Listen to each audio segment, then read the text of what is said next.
Before we begin tonight's story, if you're finding value in these law enforcement accounts, please subscribe to the channel and hit that like button. It helps more than you know.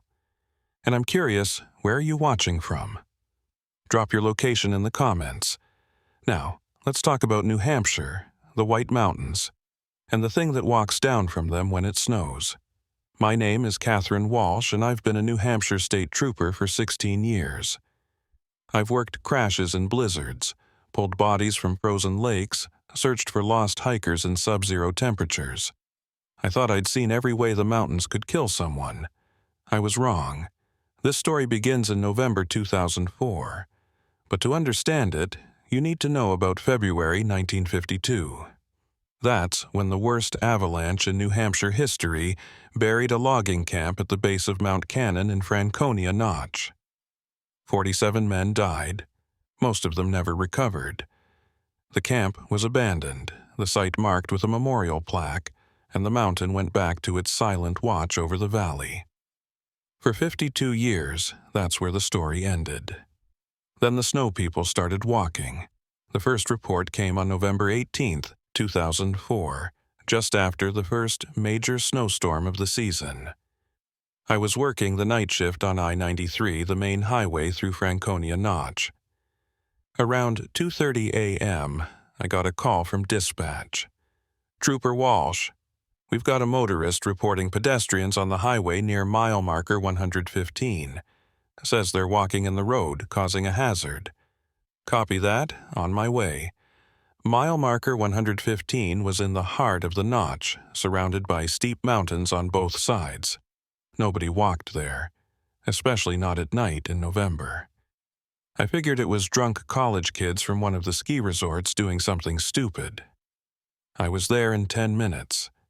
The highway was empty, no sign of pedestrians or vehicles. I radioed it in as a false alarm and was about to leave when my headlights caught something at the edge of the tree line.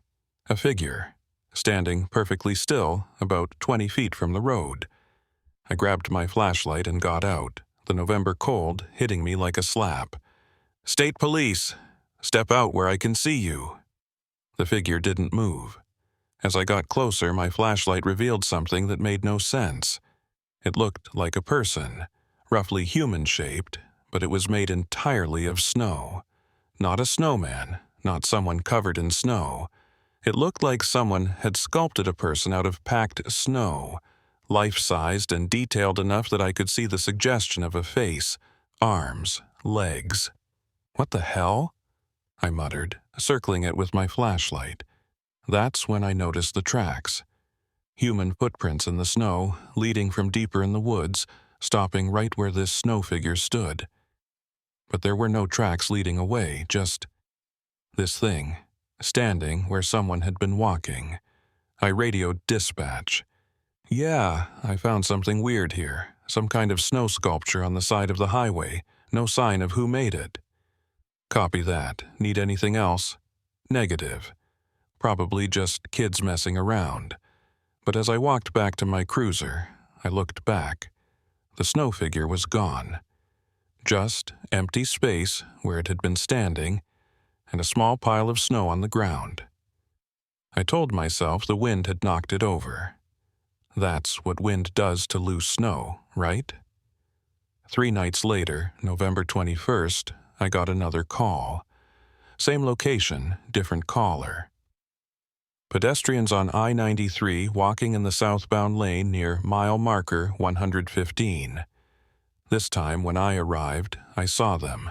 3 figures walking single file down the highway, moving at a steady pace despite the fresh snow falling. I hit my lights and siren, pulled up behind them. They didn't stop, didn't even turn around, just kept walking. I got on the loudspeaker.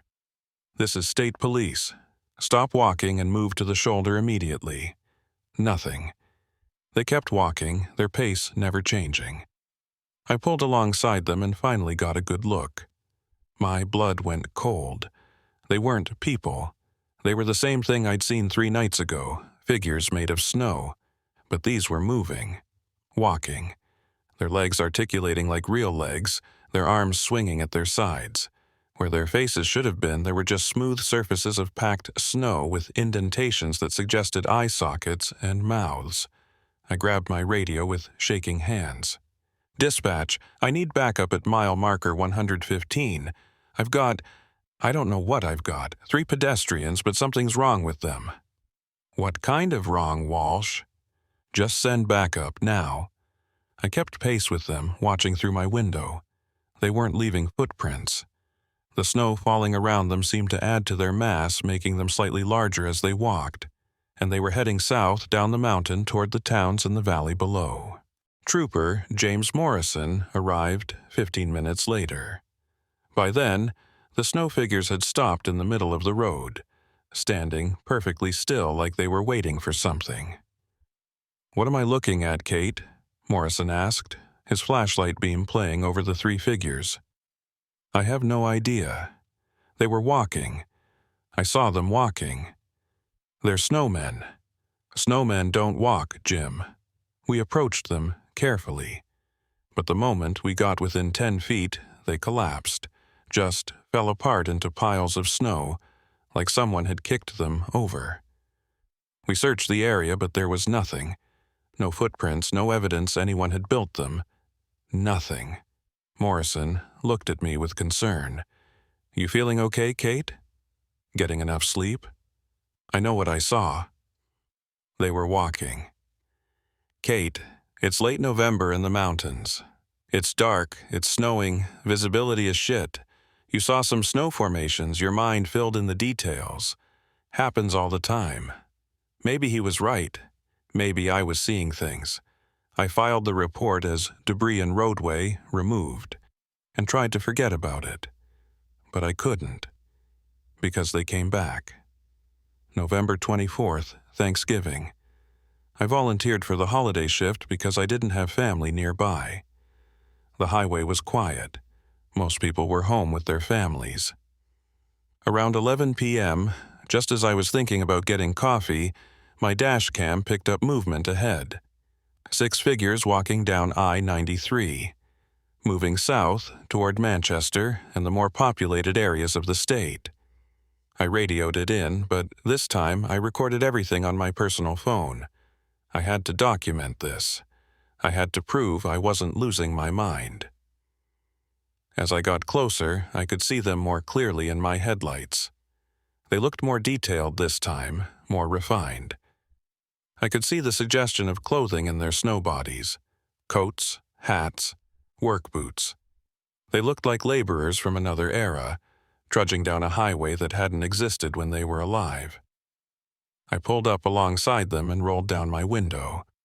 The temperature in my car plummeted immediately, my breath fogging in the suddenly frigid air. "Stop!" I called out. "State police!" One of them turned its head toward me. The movement was slow, mechanical, like it was learning how to move.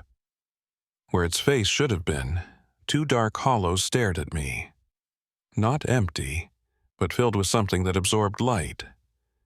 In the snow that formed its mouth, I saw movement, like it was trying to speak. Then it raised its arm and pointed. South, toward the valley. All 6 of them stopped walking and turned to face south, pointing in perfect unison. Then they started walking again, faster this time. I called for backup, but by the time 2 other units arrived, the snow people had reached the tree line and vanished into the forest. We found the spot where they'd left the highway. There were no footprints, but the snow was disturbed, like something heavy had pushed through it. Trooper Morrison was there again, along with the Sergeant Barbara Chen. They both looked at the evidence I'd recorded on my phone. "What is this?" Chen asked, her voice carefully neutral. "I don't know, Sergeant." But this is the 3rd time I've encountered them, and they're heading toward populated areas. Morrison looked uncomfortable. "Kate, I don't want to be that guy, but have you considered talking to someone? This job, the isolation, the long nights, it gets to people. I have video evidence." Chen held up her hand. "You have video of what looks like snow formations on the highway. The movement could be explained by wind, camera shake, lots of things. Jim's right. Maybe you need to take a few days off, get some rest. They didn't believe me, and I couldn't blame them. If someone had told me they'd seen people made of snow walking down the highway, I would have questioned their sanity too. But I knew what I'd seen, and I knew they were real. I started researching. Spent my off days at the New Hampshire Historical Society in Concord, digging through old newspapers and records. That's when I found the details about the 1952 avalanche. The logging camp had been operating illegally, cutting timber in an area known to be avalanche-prone. The camp boss had ignored weather warnings, forced his men to work despite heavy snowfall. When the mountain finally let go, the wall of snow had come down so fast that most of the men never had a chance to run. The recovery effort had been hampered by continued snowfall in the remote location. Only 13 bodies were ever found. The rest, 34 men, were still up there, buried somewhere under millions of tons of snow and rock. I found something else, too. In the weeks after the avalanche, there had been reports of strange occurrences in Franconia Notch. Hikers seeing figures in the snow, drivers reporting pedestrians on the old road through the notch. All dismissed as grief-induced hallucinations, people seeing what they wanted to see. The reports had continued sporadically for about 6 months, then stopped, until now, 52 years later. I needed to understand why they were coming back. Why now, after all this time? And why were they walking south toward civilization? The answer came on December 3rd, during the second major storm of the season. I was off duty, but I drove to Franconia Notch anyway. I needed to see the memorial to understand what was happening. The Avalanche Memorial was a simple granite plaque near the base of Mount Cannon, listing the names of the confirmed dead. Snow had already covered most of it, but I brushed it away and read the names. 47 men, most of them young, all of them dying in an instant because someone had valued profit over safety.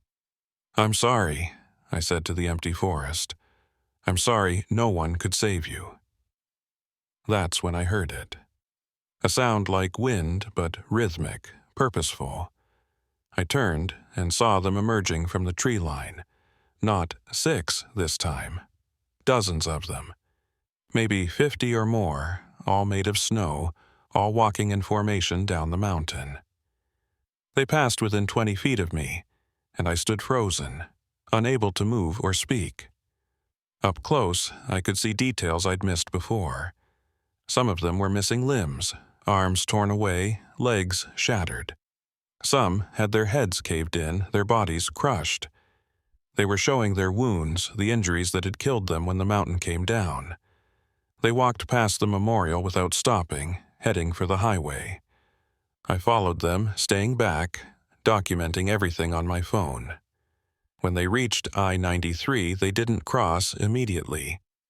They stopped at the shoulder and stood there, dozens of snow figures lined up along the highway, all facing south. Then, as one, they stepped onto the road and started walking. I called it in. "Dispatch, this is Walsh.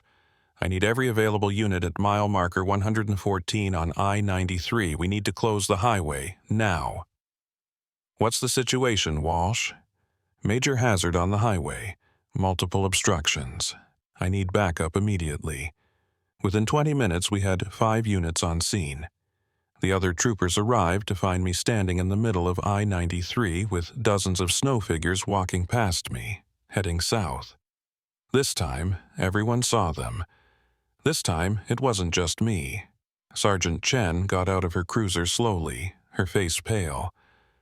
"Walsh, what are we looking at?" "The 1952 avalanche victims," I said.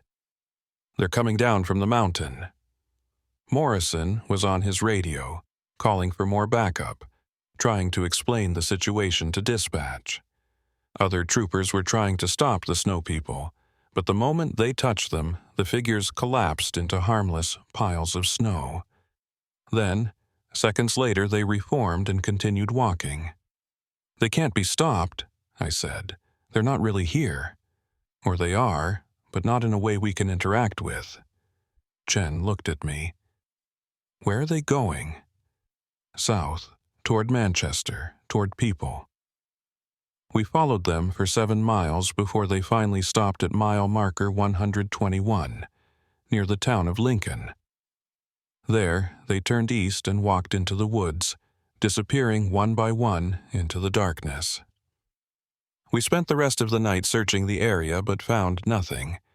The snow people were gone, leaving only normal snow and confused troopers wondering what they'd witnessed. The story made local news, though it was downplayed as unusual weather phenomenon and possible mass hallucination from carbon monoxide in patrol vehicles. But those of us who were there knew the truth. The dead of 1952 were walking again, and they were heading somewhere specific.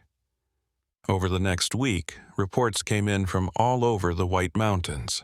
Snow figures seen walking on highways, trails, even through towns. Always heading south, always during or after snowstorms. Always made of snow, but moving like they were alive. The media picked it up. Snow people became a viral story, with tourists coming to New Hampshire hoping to see them. Most saw nothing. But on December 10th, during the third major storm, they appeared again. This time, there were hundreds of them. I was on patrol when I saw them coming down from the mountains, an army of snow figures walking in silent formation. They followed I-93 south through the Notch, past Lincoln, past Plymouth, heading toward the more populated southern part of the state. And this time, I noticed something that made my blood run cold. They were getting more detailed, more refined. The newest ones looked almost human, with distinct facial features carved in snow, their movements fluid and natural. They were learning, evolving, getting better at existing in our world. I followed them for 30 miles before they stopped at the Manchester city limits. There, they stood at the edge of the highway, dozens of snow figures lined up like soldiers, all facing the city. They stood there for 3 hours, not moving, just watching. Then, when the sun started to rise, they collapsed into snow and blew away in the wind. But I knew they'd be back. Each storm brought more of them, walking farther, staying longer, getting closer to their goal, whatever that goal was. The authorities tried to keep it quiet, but you can't hide something like this. Videos were everywhere online. Scientists came to study them, but they could never catch one intact. Religious groups declared it a miracle, or a curse, or the end times. I just kept patrolling, watching, trying to understand. On December 18th, I finally figured it out. I was at the Historical Society again, going through old newspapers when I found an article from March 1952, a month after the avalanche. Logging company declares bankruptcy. Families of avalanche victims receive no compensation. The logging company had folded immediately after the disaster, its owner skipping town before he could be held liable. The families of the dead men, many of them immigrants with no legal recourse, had received nothing. No compensation, no justice, no accountability. 34 men still buried in the mountain. 47 families destroyed by corporate greed. And no one had ever paid for it. That's why they were walking. They wanted justice. They wanted recognition. They wanted someone to acknowledge what had been done to them. And they were walking to Manchester because that's where the logging company had been headquartered. The building was still there, now housing a local bank. I knew what I had to do. On December 20th, the next time the snow people appeared, I didn't try to stop them. Instead, I drove ahead to Manchester to the old logging company building, and I waited. They arrived at dawn, hundreds of them, filling the street in front of the building. They stood there in silence, snow figures with hollow eyes, waiting. I stepped forward, my voice shaking. I see you.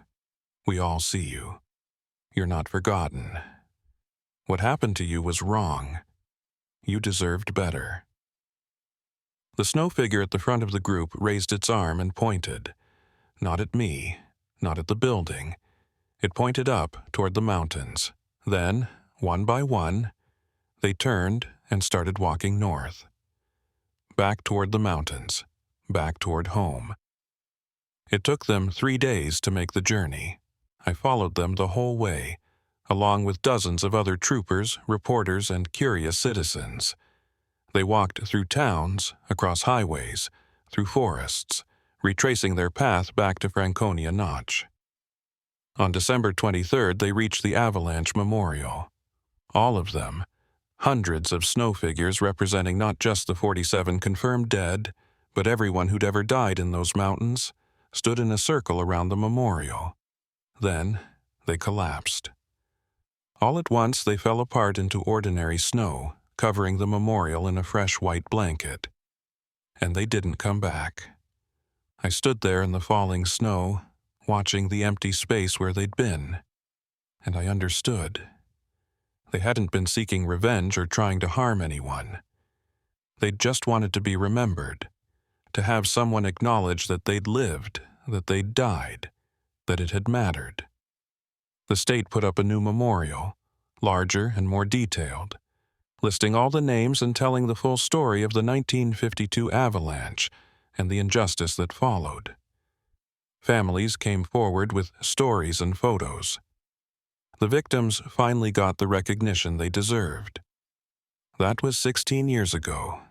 I'm still a trooper, still patrolling the White Mountains.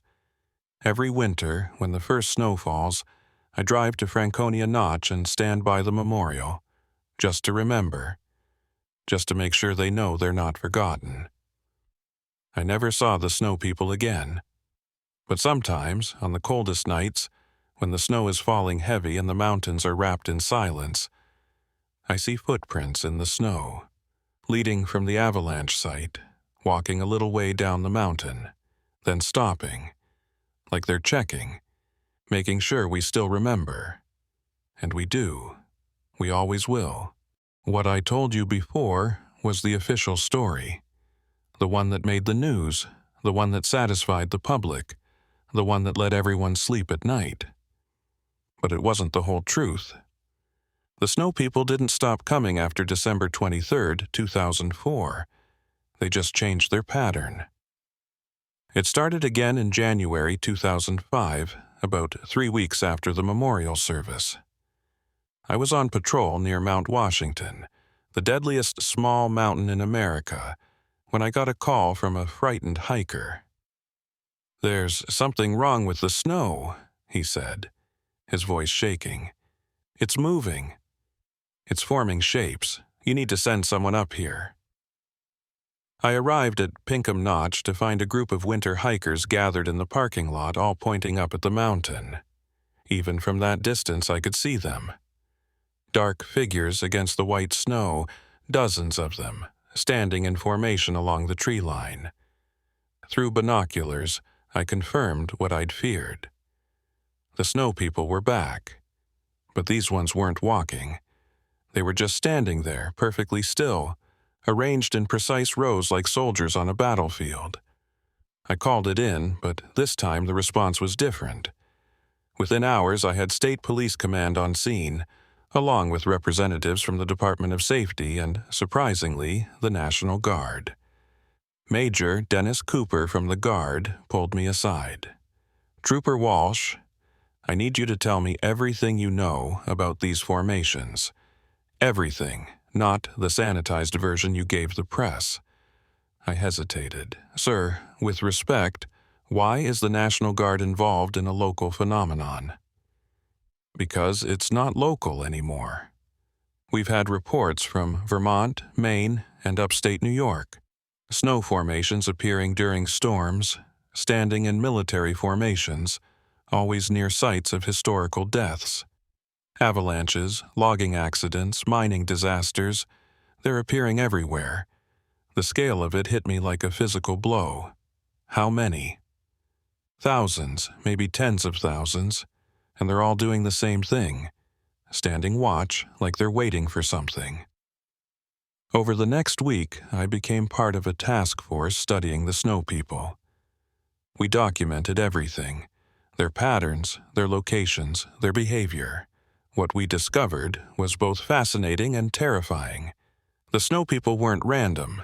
Each formation corresponded to a specific historical tragedy. The Franconia Notch Formation represented the 1952 avalanche victims. The formations on Mount Washington represented the over 150 people who'd died on that mountain over the years. Other formations represented everything from colonial-era settler deaths to industrial accidents, and they were all connected somehow. When one formation moved, the others responded. They were communicating, coordinating. Dr. Patricia Vance, a physicist from MIT who joined the task force, had a theory. They're not ghosts in the traditional sense. They're more like impressions. Traumatic events leave marks on reality, and under certain conditions, specific temperature, humidity, barometric pressure, those marks can manifest physically. The snow is just the medium they're using. So they're real? I asked. They're as real as anything else.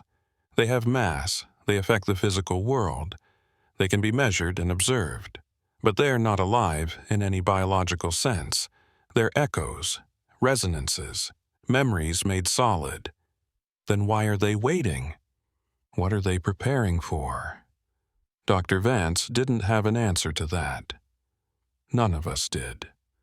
On January 15th, during a massive nor'easter that shut down most of New England, something changed.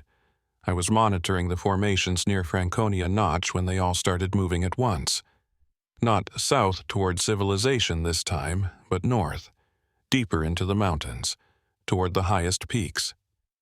I followed them in my snowmobile, along with several other officers. The snow was coming down so hard we could barely see, but we kept the formations in sight.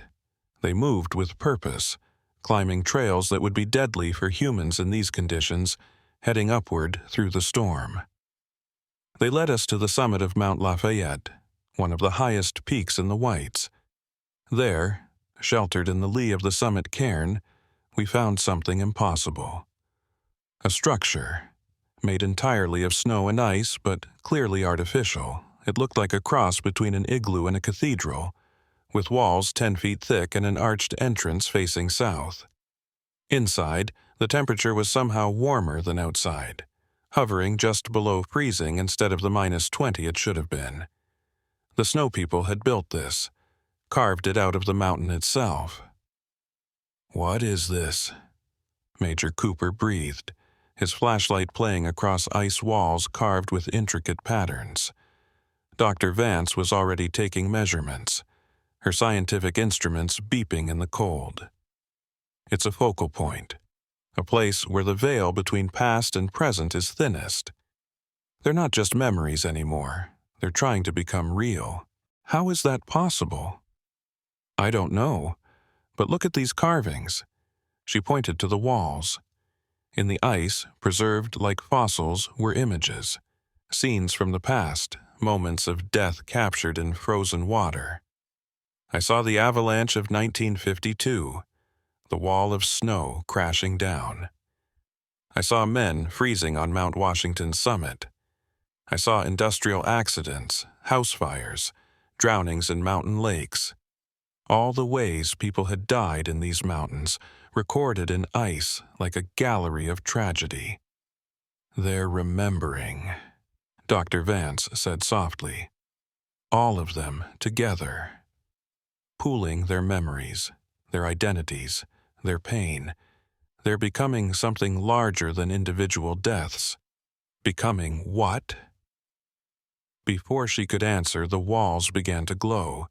A pale blue light emanated from deep within the ice, pulsing like a heartbeat. The temperature dropped suddenly, and our breath crystallized in the air. Outside, we could hear a sound like wind, but rhythmic, purposeful. The snow people were gathering, all of them, from all over the mountains, converging on this summit. "We need to leave," Cooper said. "Now." But it was too late. The entrance sealed behind us, ice forming over the opening so fast we couldn't stop it. We were trapped inside the structure as hundreds of snow people surrounded it outside.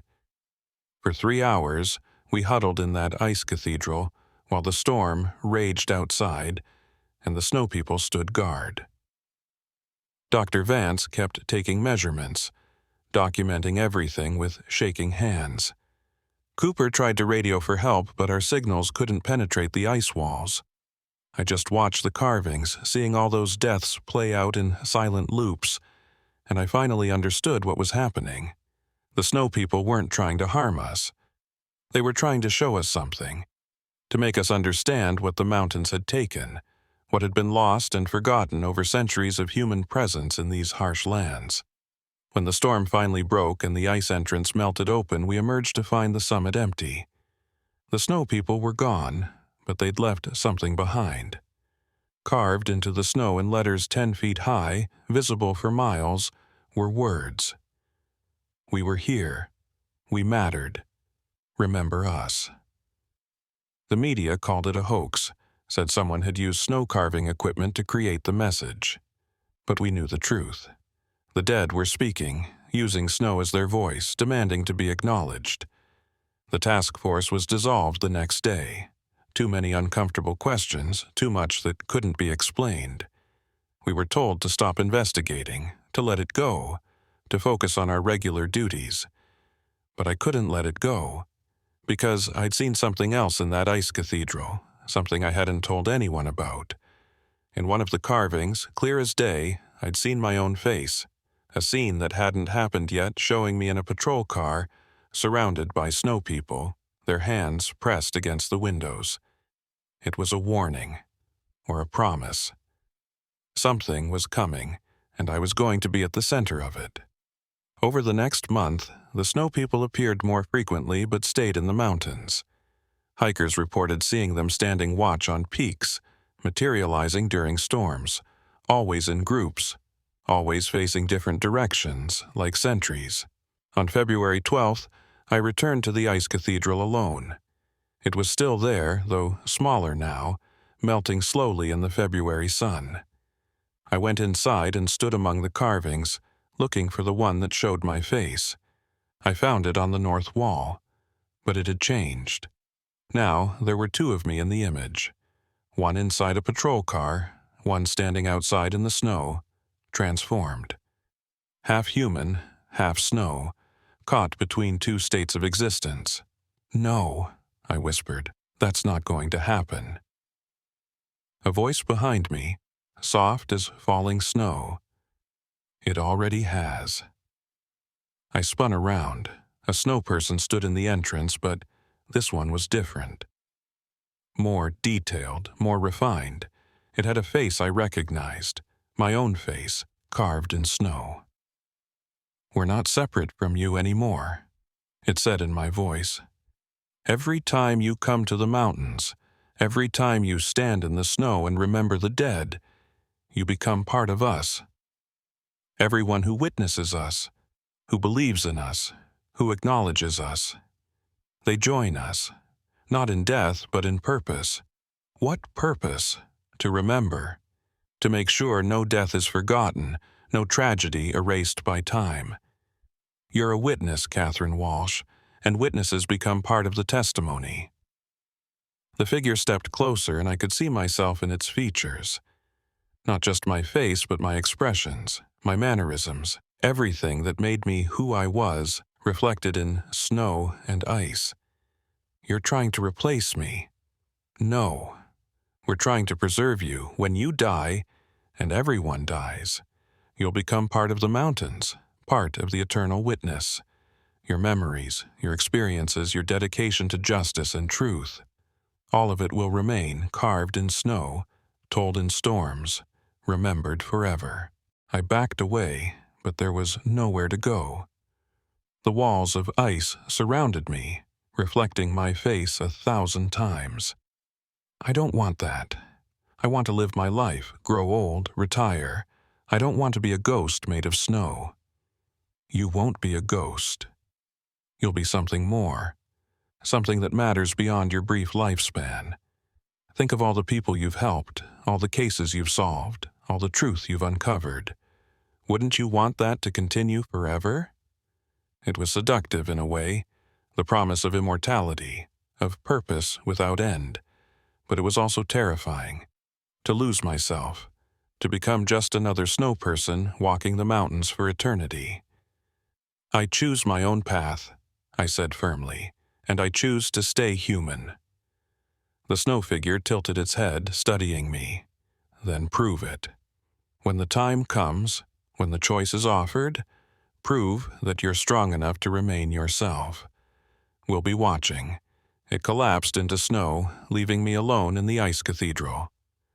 I left the mountains that day and didn't come back for 2 weeks.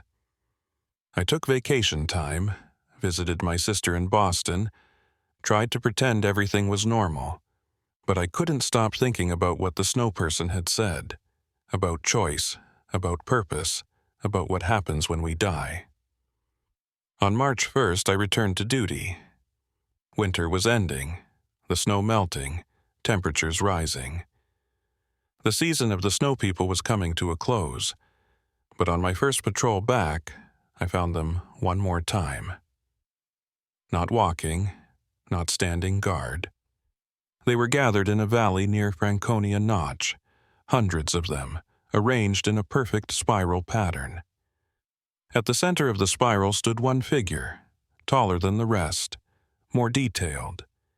It had no face, just a smooth surface of snow, but I could feel it watching me. I walked toward it, snow crunching under my boots. When I reached the center of the spiral, the figure spoke without moving. The season ends. We return to sleep until the snow comes again. But we wanted you to know, the choice is real. When your time comes, you can join us. Or you can rest. The decision is yours alone. How will I know when it's time? You'll know. And Catherine, thank you for seeing us, for believing, for caring enough to understand.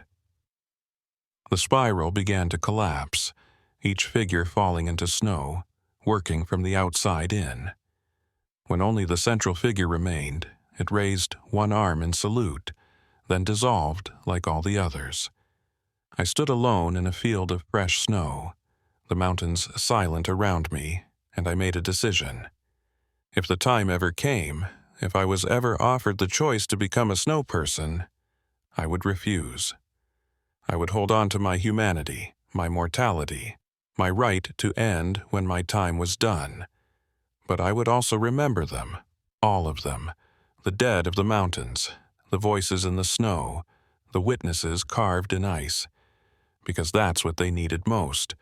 Not to return, not to haunt, but simply to be remembered, and I would make sure no one ever forgot.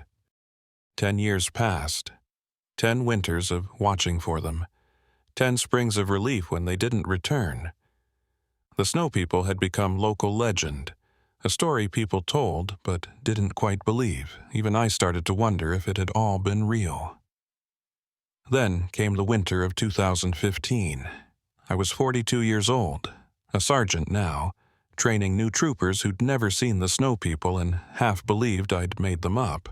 The world had changed. Smartphones everywhere, social media, everyone documenting everything. If the snow people returned, we'd have proof this time, real, undeniable evidence. The first storm of the season came early, in October. I was leading a training exercise near Crawford Notch when one of my rookies, Trooper Daniel Kim, called out, "Sergeant Walsh, you need to see this." He was standing at the edge of a clearing, staring at the tree line. I joined him and felt my stomach drop. They were back, but they were different now. More refined, more detailed, more human. These snow people had distinct faces, clothing, expressions. One looked like an old man, another like a young woman. I could see the individual fingers on their hands, the texture of fabric in their clothes, even the suggestion of hair. "Are those?" Kim started. "Snow people." "Yes. Don't approach them, just observe." There were 12 of them standing in a semicircle, all facing us. The one in the center, an older man in a 1950s work coat, raised his hand slowly, deliberately, and pointed. Not at us, not at the mountains. He pointed at me specifically. "Sergeant, why is it pointing at you?" I don't know. But I did know. Deep down, I knew. They'd come back for me. Over the next week, reports flooded in from across New Hampshire. Snow people appearing everywhere, but with a new behavior. They weren't walking anymore. They were standing guard at specific locations, trailheads, overlooks, accident sites, and they were all pointing at something. A task force was assembled again, this time with me as the primary consultant. Dr. Vance, now in her 60s but still sharp, came out of retirement to study them. "They've evolved," she said, examining photos from multiple locations. "These aren't simple formations anymore. These are conscious constructs with individual identities. Look at the detail. That's not random ice crystallization, that's deliberate creation." "But what do they want?" Major Cooper, now a colonel, asked. "They're pointing at witnesses. People who saw them before, people who believed in them. Catherine isn't the only one being marked. We have 17 other individuals across New England being specifically indicated by snow formations." I met with the other marked individuals. A park ranger from Vermont who'd documented snow people in 2004. A journalist from Maine who'd written sympathetically about them. A professor from New Hampshire who'd studied the historical tragedies that spawned them. All of us shared one thing. We'd believed. We'd taken them seriously when everyone else dismissed them as hoaxes or hallucinations. "They're recruiting," the professor said during one meeting, "building a network of witnesses who will help preserve their memory." "Or they're targeting us for something else," the ranger countered. "My formation has been following me, it appears, wherever I go. Yesterday, it was in my backyard. That night, I drove home to find one standing in my driveway. It looked exactly like me. Same height, same build, same face carved in perfect detail. It was wearing a snow version of my uniform, complete with badge and nameplate. I got out of my car slowly. 'What do you want?' It didn't speak. Instead, it walked toward my house, moved right through the wall like it wasn't there, and vanished inside. I ran in, searching every room, but found nothing. No snow, no water, no trace it had ever been there. Except in my bedroom mirror, for just a moment, I saw 2 reflections, mine and one made of snow. The next morning, I found frost patterns on my bedroom window. They formed words. Winter equinox, Mount Washington, come alone. The winter equinox was 3 weeks away. December 21st, the longest night of the year. I told the task force about the message, and they immediately wanted to set up surveillance, bring in a team. But I knew that wouldn't work. The snow people wanted me alone. If I brought others, they wouldn't show. "It could be a trap," Colonel Cooper warned. "For what? They're made of snow. What are they going to do, freeze me to death?" Dr. Vance looked worried. "Catherine, we don't know what they've become. 10 years of evolution, of growing stronger. They might be capable of things we can't predict. That's why I have to go. To find out what they want, what they're planning, and if they're a threat, I need to know before the next winter." On December 21st, I drove to Mount Washington. The mountain was closed for the season, the auto road shut down, the weather observatory the only human presence on the summit. I hiked up the Tuckerman Ravine Trail, the same route that had killed dozens over the years. The snow was deep, the wind brutal, the temperature well below zero. Perfect conditions for snow people to manifest. I reached the summit at 3 p.m., just as the sun was setting. The observatory building was dark. The crew had been evacuated earlier due to incoming weather. I was truly alone on the deadliest small mountain in America. That's when I saw them. Thousands of them. Snow people covering the entire summit, arranged in concentric circles around the highest point. Not just from New Hampshire, but from every mountain, every tragedy, every death in the Northeast. All gathered here on this mountain on this night. At the center of the formation stood the tall figure I'd seen years before. The one with no face. It was even larger now, maybe 10 feet tall, and as I approached, it began to speak.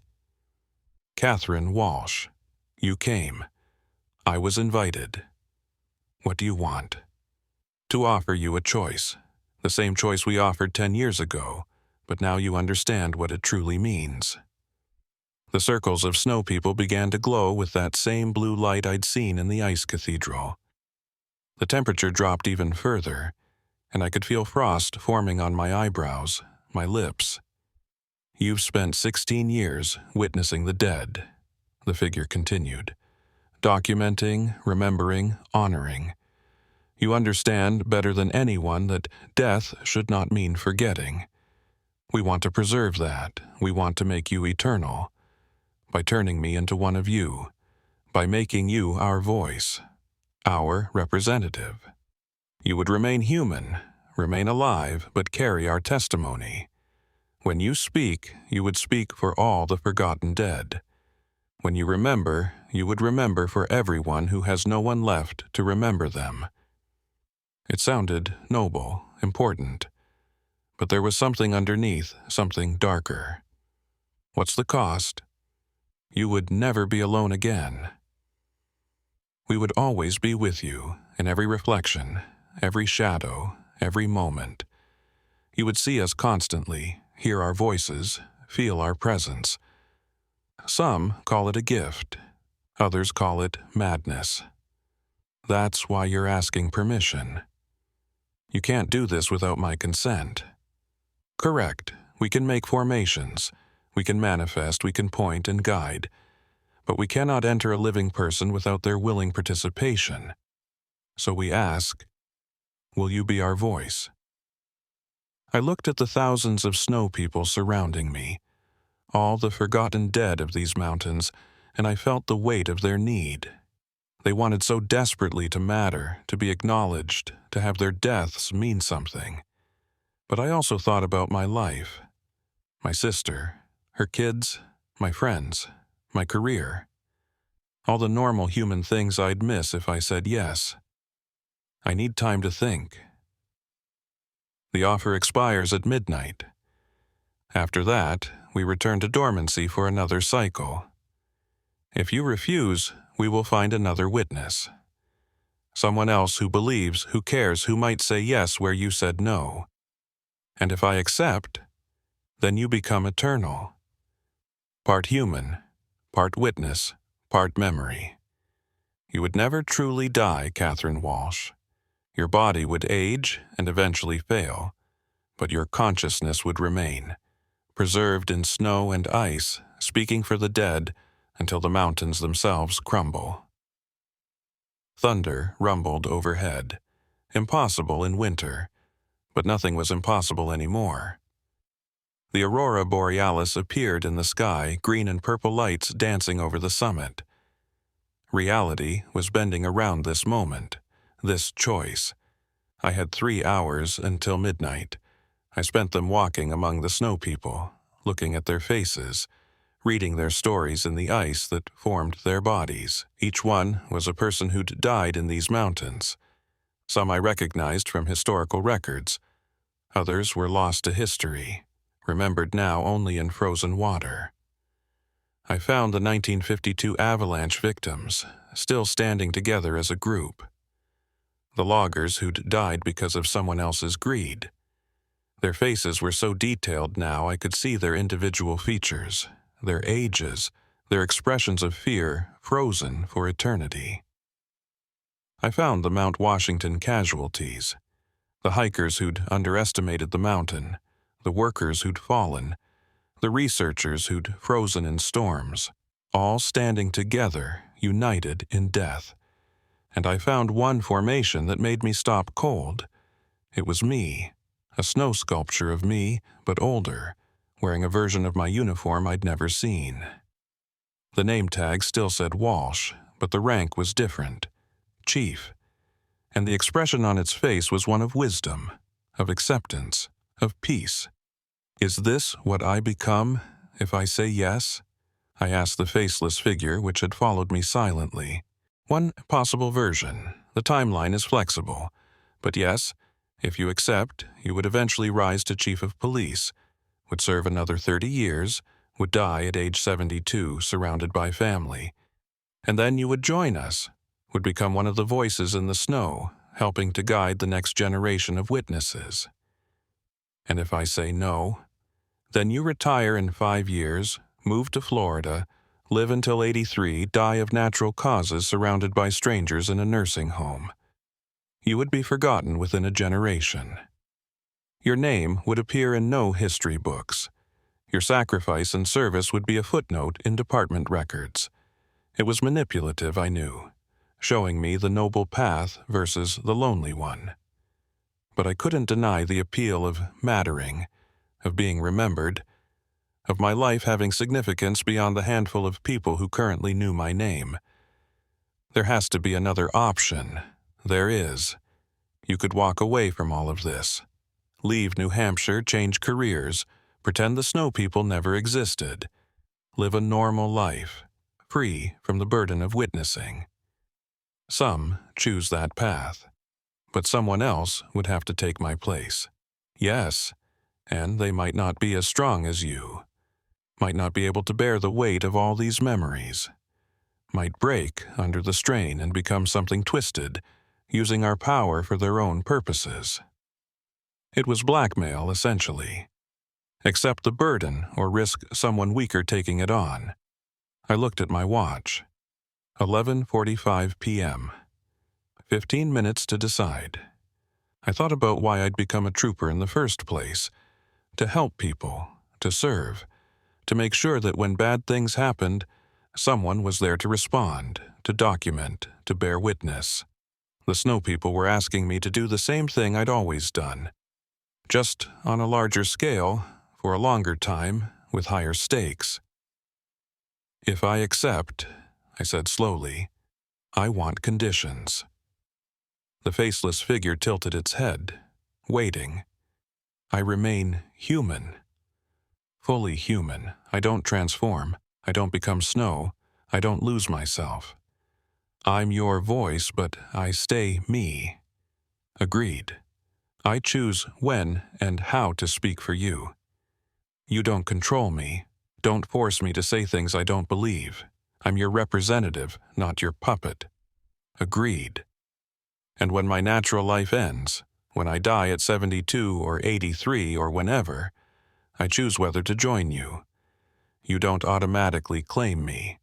I get to decide, at the end, if I want to become eternal. The figure was silent for a long moment. That is unusual. Most witnesses join us automatically upon death, but we can accept those terms. You would have final choice. I looked at my watch. 11:58 p.m. Then I accept.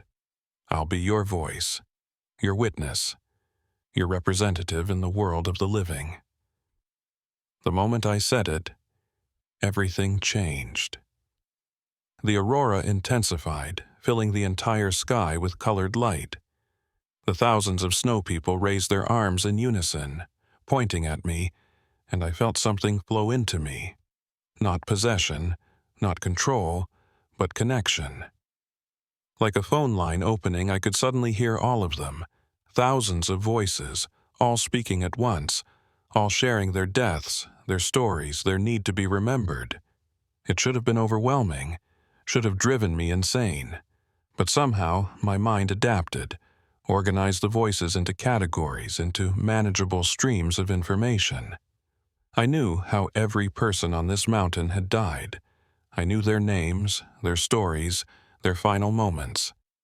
And I knew that I could share those stories, could make sure they were never forgotten. The faceless figure approached me. "It is done. You are the voice of the snow. Go forth and speak for the dead. Let no death be forgotten, no tragedy erased. You are eternal now, Catherine Walsh. Even if your body fails, your purpose will not." The snow people began to collapse, returning to ordinary snow. Within minutes, I stood alone on the summit, the aurora fading, the normal cold of a December night settling in. But I wasn't the same. I could feel them still, a constant presence in the back of my mind, waiting, watching, ready to share their stories whenever I chose to listen. I hiked down the mountain as the sun rose on December 22nd. When I reached my car, I looked in the rearview mirror and saw my reflection. For just a moment, it flickered. Me, but with a faint blue glow in my eyes. Me, but with frost patterns on my skin that vanished when I blinked. I was human, but I was also something more now. I was the voice of the snow, and I had a lot of stories to tell. 5 years have passed since I accepted the burden. 5 years of being the voice of the snow, the living connection between the forgotten dead and the world that moves on without them. I'm 47 now, and I did make chief, just like the snow sculpture predicted. But it's not the achievement I thought it would be. Every day I carry the weight of thousands of deaths, thousands of stories that demand to be told. Let me tell you what it's actually like. Every winter, when the first snow falls, I feel them wake up.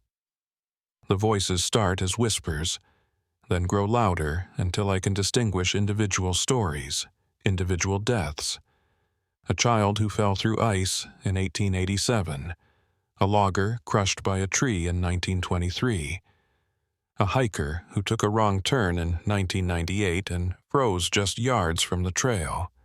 They don't just tell me how they died. They show me. I experience their final moments, the cold, the fear, the realization that help won't come in time. Some nights I wake up gasping, feeling like I'm drowning in a frozen lake or being buried by an avalanche. But I promised to be their voice, so I speak. I started a blog called Voices in the Snow. Every week during winter, I share a story. A name, a death, a life that mattered. I work with families when I can, helping them understand what happened to loved ones who disappeared in the mountains decades ago. Some stories make the news, most don't. But they're all preserved now, documented, remembered. That's what matters to the snow people. Not fame or recognition, just the simple acknowledgement that they existed. The task force was disbanded after my transformation. Too many uncomfortable questions, too much that couldn't be explained. Officially, the snow people are considered a mass hallucination caused by unusual weather patterns and carbon monoxide exposure. Nobody talks about them anymore. Except me. I'm the only one still speaking for them. It's lonely being the voice. People look at me strangely when I talk about the dead. My sister stopped inviting me to family gatherings because I make everyone uncomfortable. My fellow officers think I've developed some kind of PTSD. Only Dr. Vance still believes me, and she's too old to do much now beyond offer moral support. But I made a promise, and I keep my promises. On January 15th, 2020, everything changed again. I was on patrol near Franconia Notch when my radio crackled. All units, we have a report of a school bus sliding off Route 3. Multiple casualties. All available personnel respond. I arrived to find a nightmare. A bus carrying 23 middle school students had hit black ice and plunged into a ravine. The emergency response was immediate. Fire department, paramedics, other troopers. But the temperature was dropping, a blizzard was moving in, and the bus was half submerged in a frozen stream. I helped pull kids from the wreckage, getting them to waiting ambulances. We saved 19. 4 didn't make it. 2 girls and 2 boys, all 13 years old, all dying from exposure before we could get them out. I stayed at the scene after everyone else left, standing in the snow as the blizzard rolled in, and I felt them. The 4 children, newly dead, confused and afraid, not understanding what had happened. "It's okay," I said quietly. "I see you. I know your names. Sarah, Michael, Emma, David. You're not forgotten." They materialized in front of me, not as snow people yet, but as ghosts of themselves, transparent and frightened. "Are we dead?" Sarah asked, her voice small and scared. "Yes, I'm sorry, but you're not alone. And you're going to be remembered, I promise." "What happens now?" Michael asked. I wanted to tell them about heaven or peace or whatever comforting lie would help, but I'd learned from the snow people that the dead don't want lies. They want truth. "Now you become part of the mountain, part of the witness. Every winter, when the snow falls, you'll be able to manifest, to remind people that you lived, that you mattered, that your deaths weren't meaningless." "Will it hurt?" Emma asked. "No. You'll sleep most of the time. And when you wake, you'll have purpose. You'll help guide rescuers to other people in danger. You'll point the way to the lost and injured. You'll save lives by showing where you died." David looked at me with wise eyes that no 13-year-old should have. "You're one of them, aren't you? One of the snow people. But you're still alive. I'm the voice. I speak for those who can't speak for themselves." The 4 children looked at each other, some silent communication passing between them. Then Sarah spoke for all of them. "Will you tell our parents we love them? Will you make sure they know we weren't scared at the end?" My throat tightened. "Yes, I promise." They faded into the snow, joining the thousands of others. 4 more voices in my head, 4 more stories to tell. I kept my promise. I visited each family, told them what their children wanted them to know. Some believed me. Some thought I was cruel or crazy. But I had to try. That's what the voice does. The next winter, during the first big storm, 4 new snow people appeared near the accident site. Small figures, child-sized, standing watch over Route 3.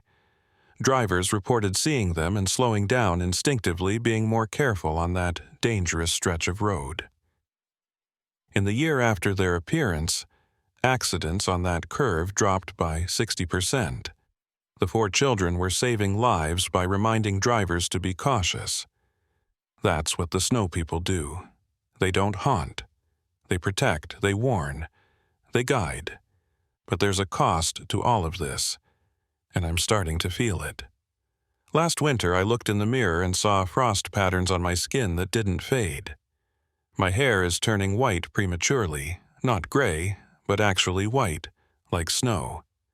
My body temperature runs 2 degrees below normal. I get cold easily, need to wear extra layers even indoors. I'm changing, slowly becoming more like them, less like me. Dr. Vance says it's inevitable. You're carrying too much death, Catherine.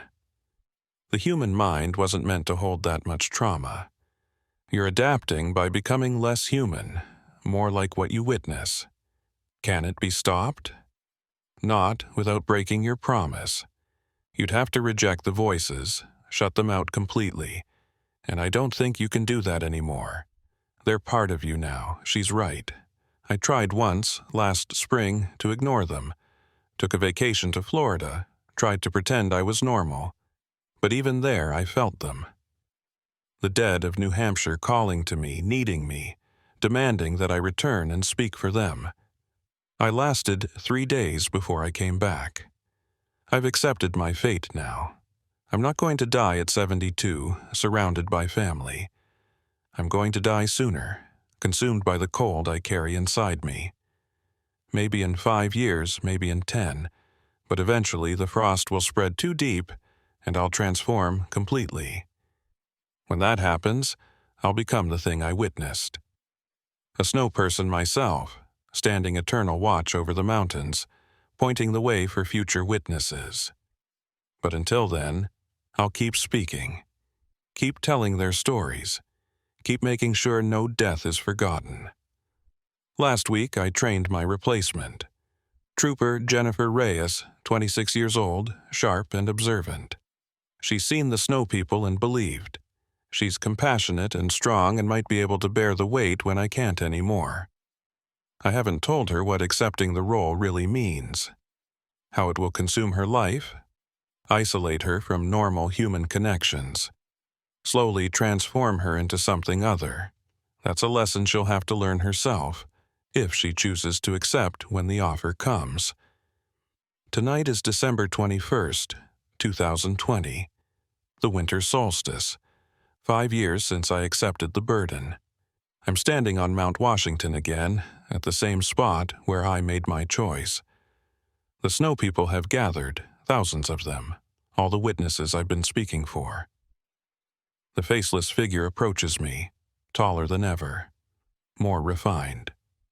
Catherine Walsh, 5 years as the voice. You have served well. We are grateful. I'm dying, aren't I? The cold is spreading. Soon I'll be more snow than human. Yes, that is the cost of bearing witness to so much death. But you knew this would happen. You accepted it when you accepted the role. I did. But I want to know, when I finally transform, when I become one of you completely, will I still be me? Will I remember being Catherine Walsh? Or will I just be another frozen witness?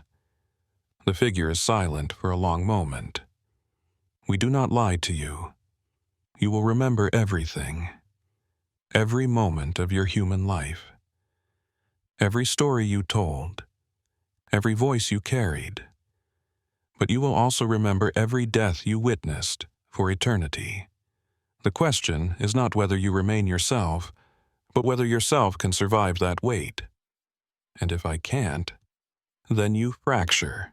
Your consciousness splinters across thousands of snow formations, each one carrying a fragment of who you were. You become many instead of one. It is the fate of most voices. Only the strongest remain whole. I look at the thousands of snow people surrounding me. How many of them were once like me? How many were voices who broke under the burden? Is there anyone who stayed whole? Anyone who transformed but kept their identity? One. The first voice from 1823. She stands on Mount Washington's summit, the oldest formation, the strongest witness.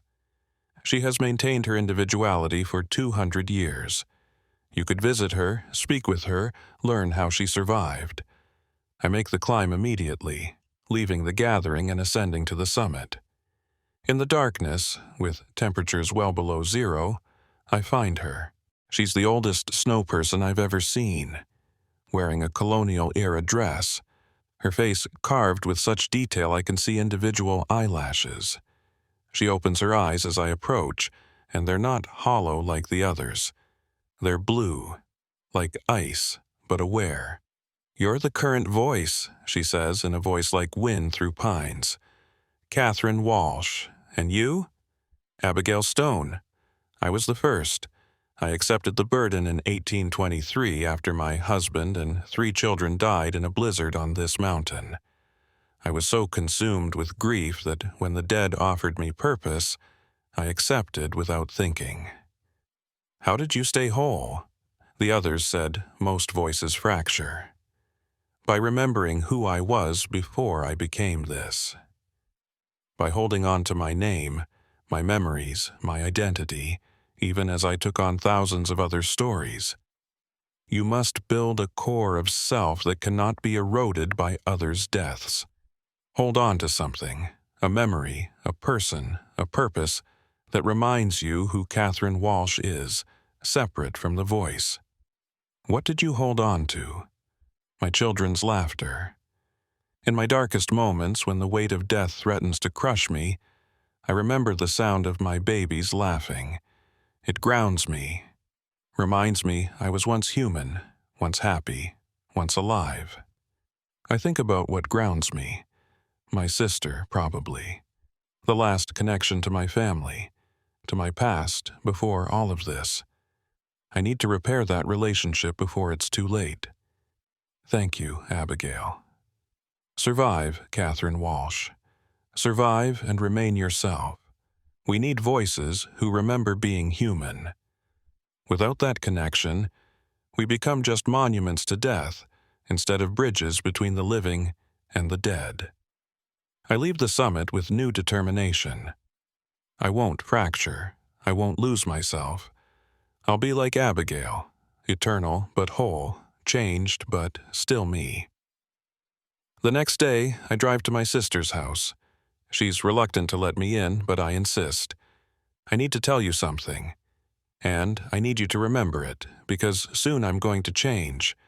And when I do, I'll need you to remind me who I was. Kate, you're scaring me.